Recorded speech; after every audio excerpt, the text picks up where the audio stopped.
Hello all, I'm Anusha Mohan and I work as a Senior Project Manager with IQVIA.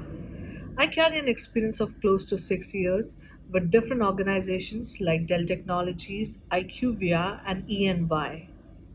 I have also worked in multiple roles like Scrum Master, Project Manager, Program and Portfolio Manager. I'm also a PMP, CAPM, ITIL and CIS certified. Project life cycle. At the start of a project, the amount of planning and work required can seem overwhelming.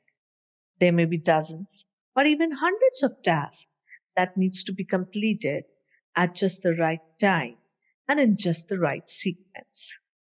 Seasoned project managers know it is often easier to handle the details of a project and take steps in the right order when you break the project down into phases. Today, we are going to discuss about these phases of the project lifecycle. The project lifecycle includes the steps required for project managers to successfully manage a project from start to finish. It also describes the high-level processes for delivering a successful project. There are 5 phases of project management lifecycle. They are also known as 5 process curve. The first one is project initiation. The second phase is project planning. The third phase is project execution. The fourth phase is project monitoring and control. The fifth phase is project closure. Each of these project phases represent a group of interrelated processes that must take place. In this PPT, we will go through the phases one by one. Project initiation. This phase provides the overview of the project. The point of this phase is to determine the vision for the project, document what a project manager hopes to accomplish, and secure approvals from a sanctioning stakeholder. A project manager needs to identify a business demand, problem, or opportunity and brainstorm ways to meet the needs, solve this problem, or seize this opportunity. During this step, a project manager figures out an objective for the project, determine whether the project is feasible, and identify the major deliverables. The two important documents a project manager builds in this phase are project charter and stakeholder register.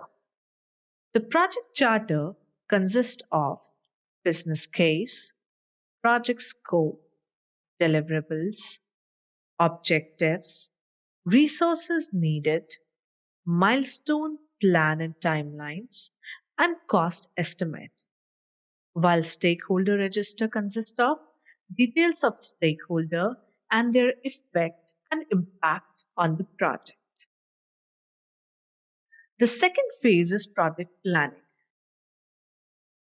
This phase is a detailed roadmap, your blueprint for success. The planning phase is where a project manager builds the project infrastructure that will enable to achieve the project goal within predetermined time and budget constraint. Starting with the project management plan, project scope, work breakdown structure, and more. And wrapping up with qualitative and quantitative risk analysis and risk responses. When a project manager reaches the end of this phase of the life cycle, everyone in the team will not only understand the vision of the project, they will also understand precisely what they need to do to reach the finish line on time and within budget.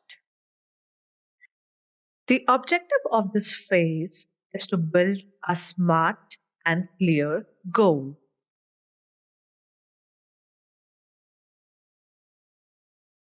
The third phase is the project execution phase. Now that the project manager has received business approval, developed a plan, and built the team, it's time to get to the work. Project managers establish efficient workflows and carefully monitor the progress of the team. The execution phase turns the project plan into action. The project manager's job in this phase of the project management life cycle is to keep work on track, organize team members, manage timelines, and make sure the work is done according to the original plan. This phase is also known as the implementation phase. Execution basically relies heavily on the planning phase. The work and effort of the team during the execution phase are derived from the project plan. The fourth phase is the project monitoring and control. The project monitoring and controlling phase run simultaneously with project execution, thereby ensuring that objectives and project deliverables are met. This process oversees all the tasks and metrics needed to guarantee that the agreed and approved project that is undertaken is within scope, on time, and within budget so that the project proceeds with minimum risk. The process involves comparing actual performance with planned performance and taking corrective actions to yield the desired outcome when significant differences exist. A project manager also establishes critical success factors and key performance indicators in this phase of the life cycle.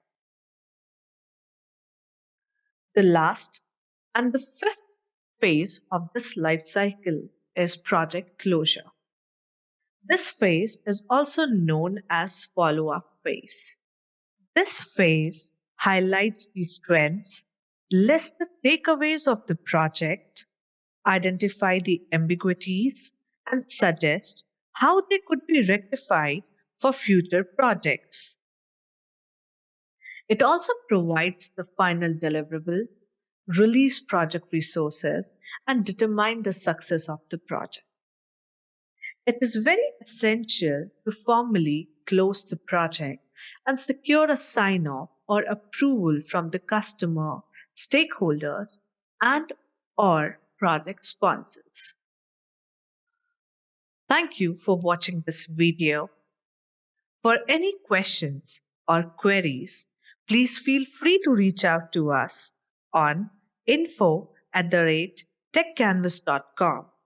You can also give us a call on 022 401 55175. If you liked the video, please hit the like button, share, and subscribe to our channel. Thank you.